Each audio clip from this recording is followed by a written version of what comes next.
Adam Sandler out here looking like a Jewish Denzel Washington. Can't say it doesn't work for him though.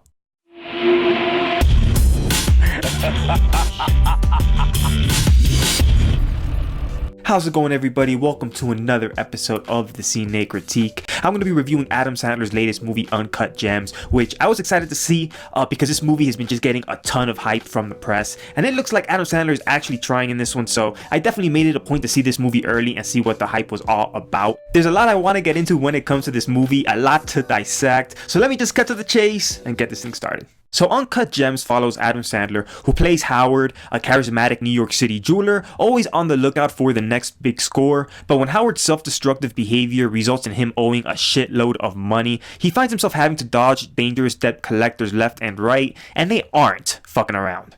Howard, where's the money right now? Howard, got my money? Howard! Is it too late? I'm done. It means nothing. It meant nothing. Please, give me another shot.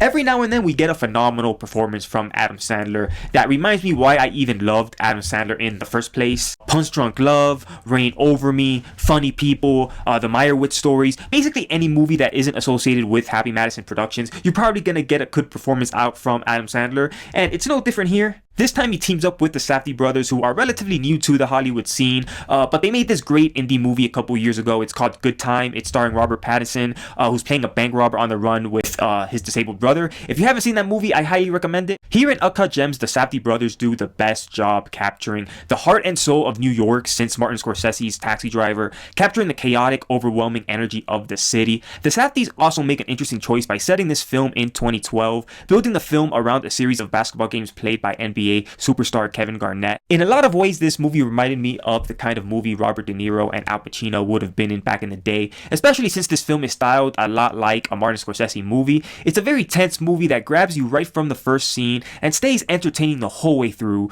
They stack so many things against Adam Sandler's character. Bad things happen again, one after another, and the few times he actually does catch a break, he fucks it up. This movie will give you, no lie, Breaking Bad Season 4 levels of anxiety. For what it's worth, this is the most Jew movie I've ever seen. I don't mean that in a bad way. I mean, quite literally, this movie taught me more about Jew culture than any other movie has, and it's something that gets referenced a lot. Pesach out. All right, Larry, you're a Jew again. Welcome back. Yeah, what is he, a coach? Nah, he's just a fucking crazy-ass Jew. To me, this is easily Adam Sandler's best performance. His character is this despicable guy with not a lot of redeeming qualities. He's a pretty big piece of shit if you look at it from an unbiased perspective, but Adam Sandler does make him relatable in a way that doesn't stop you from rooting for him. As a fan of Punch Drunk Love, I'm not saying this lightly when I say that this is Adam Sandler's best performance. He kills anything he's ever done prior. If he doesn't get nominated for an Oscar, it's gonna be a damn shame. I don't know if Adam Sandler getting nominated for an Oscar is a thing on the internet or not, but after seeing this movie, I honestly think it should be. To me, in my opinion, it's Leonardo DiCaprio for Once Upon a Time in Hollywood, Brad Pitt for Ad Astra. I wasn't a fan of the movie, but I do respect Brad Pitt's performance in it. Robert De Niro for The Irishman. I've seen it already at the New York Film Fest. It's already one of my favorite movies of the year. I reviewed that actually for my Spanish audience, and I'll be reviewing it in my first language leading up closer to its release. But De Niro's great in it and should get an Oscar nod just out of respect alone. And then there's this guy, Adam Sandler, who I put right up there with these guys. If he doesn't get nominated for the movie, I don't ever see it happening for him. And even though I hate his Happy Madison movies, I do think he's had a big enough impact in Hollywood for the Academy to throw him a bone, and it'll make the Best Actor category the most loaded, stacked Best Actor category I've ever seen. So whoever is in the Academy, listen to me. Don't fuck this up.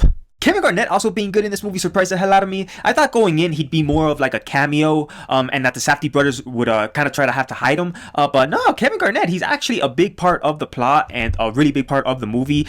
He's actually really damn good. Granted, he is playing himself, so his job is a whole lot easier, but still, Brett Favre was playing himself in Something About Mary, and look how that turned out. What the hell is Brett Favre doing here?